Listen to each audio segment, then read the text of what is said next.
Hi everyone, this is Speedy here with Nerd Immersion. We are here at GenCon 2018. I'm here talking with Jeph Lewis. He's a creator of a brand new game called Punk's Been Dead Since '79. How you doing, Jeph? Tired, but overall pretty good. Awesome. So tell us, like, on a very high level, this is an RPG game that you made. Tell us, like, what it's about. Yeah, so Punk's Been Dead Since '79 is a game about going to punk shows and kind of living through the scene throughout the 90s and early 2000s, mostly in rural America, but, you know, the setting can port easily. I've had people running games in, you know, urban environments and the like.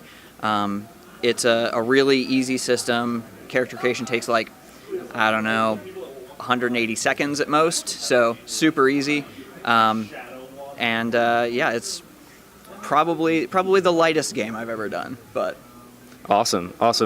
So, from a mechanical standpoint, what's the system like? What is it comparable to, and what do you think makes it more unique as a system? So it's kind of an apocalypse world-ish because, you know, that's the big thing in the zeitgeist today.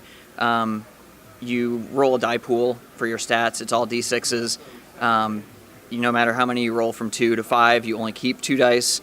And then you use the standard apocalypse world, like 6 or less is a failure, 7 to 9 is a partial success, 10 and above is a great success kind of a situation. Hopefully you're not rolling dice too much. Most of it is just the interaction between the players and the GM, but the dice come into it, Awesome. So, because this is a setting that seems like it's pretty, it's a zeitgeist of a generation. What kind of inspired you to make that? Like, what were your experiences that led you to think that would be a cool system for an RPG?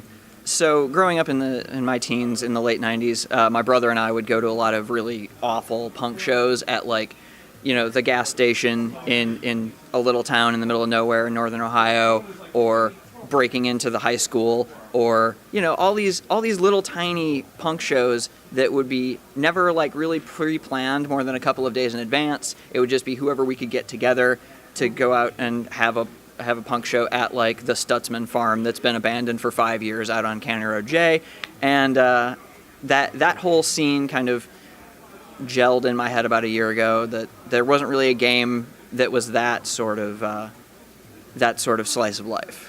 There have been similar games. There's Damn the Man Save the Music, but that's more about the record store than the music itself or the scene. Right. So. Awesome. Yeah, that sounds cool. I would love to have been around in that scene and be able to kind of experience some of that. So walk us through, like, what a sort of a session of this would be like. What would the characters be doing and working towards while playing the game? Okay, so this morning I ran a game. It was the Northwest Ohio Battle of the Bands, or the No-Bobs. It starts out, everybody makes their characters or picks from one of the pre-gens. I usually bring like 20 or 30 pre-gens, since they take me about 30 seconds to put together. But right. I bring a bunch of pre-gens, people grab their characters, then I see who wants to be the first person to show up at the show. Mm-hmm. They go through their intro, how they get in, how they interact with the few people that are there, and then the other characters are introduced in order of, you know, whatever order they want to be. I usually have note cards set up with all the band names, and that's kind of how I delineate the progression of the game. So, you know, the starter band, and then however many bands between usually 3 and 10, depending on how long you want the game to go. About every 20 minutes, you switch to the next band, and you kind of do a vignette of, like, them changing sets and people moving around between the different areas of the show.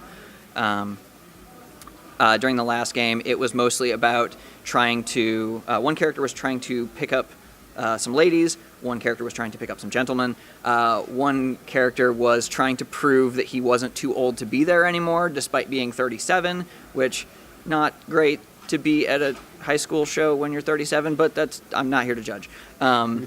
We had a guy who was just trying to sell drugs, and we had a guy who was desperately trying to be the keyboardist in a punk band, and no one had the heart to tell him that those don't go together. So, yeah, he was a good guy. Pay respects. Yeah. Press F. Awesome. So, when Where can people find this game? So if you go to punkmusic.rocks, that will get you a link to the drive-through RPG link. It'll get you my Twitter and all that other stuff, as well as a quick synopsis of the game itself, and a personally curated soundtrack list. So you can go there and listen to all the garbage 90s punk music that I listened to while writing this RPG, either through Google Music or through YouTube, depending on which you prefer. Awesome. Are there print copies available? Currently, yes, but I'm not technically allowed to sell them because I don't have a booth at GenCon. But, if you drop $5 on the table and I look the other direction and then one of my copies is gone, I'm not going to say anything. Absolutely fair. That's a punk way to do it. It's true. We are trying to get into the Indie Game Developers Network booth before next summer, but that's a little bit of a process that I'm working through right now. So hopefully it'll be for sale at Origins and Gen Con next summer for physical copies as well. Awesome. Thank you so much, Jeph. You guys heard it here. Check out punkmusic.rocks for all the information on the game, and we'll see you next time. Thank you.